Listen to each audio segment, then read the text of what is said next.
State, saying Venezuela can't be threatened by anyone because it is the home of the liberators. President Donald Trump is insisting Greenland needs to be a part of the United States.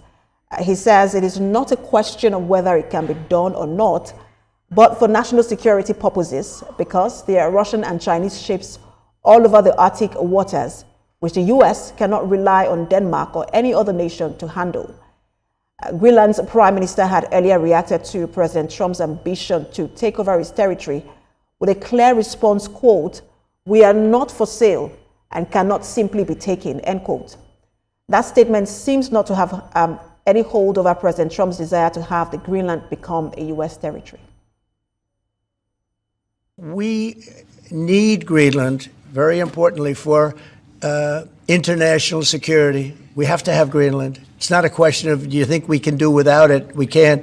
If you look at Greenland right now, if you look at the waterways, you have Chinese and Russian ships all over the place.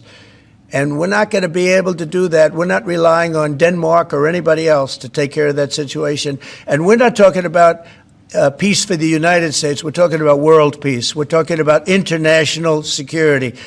And right now, you look at it, you have warships all over the place going through right along Greenland. We're not going to let that happen. We cannot let that happen.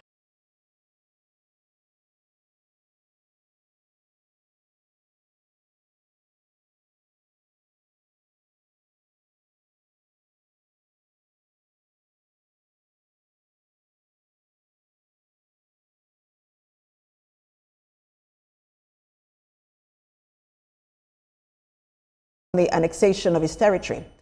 Vice President Vance accused Denmark of leaving Greenland vulnerable to alleged incursions by China and Russia.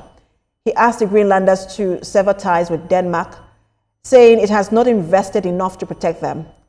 A poll conducted in January indicated that an overwhelming majority of Greenlanders oppose the idea of annexation.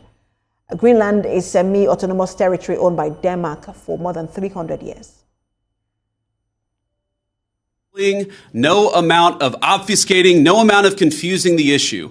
Our message to Denmark is very simple. You have not done a good job by the people of Greenland. You have underinvested in the people of Greenland, and you have underinvested in the security architecture of this incredible, beautiful landmass filled with incredible people. That has to change. And because it hasn't changed, this is why President Trump's policy in Greenland is what it is. It's consistent with the first Trump administration, where you saw significant investments in Arctic security, and it will continue over the next 4 years under President Trump's leadership. All right, we're going to speak more on this shortly with a global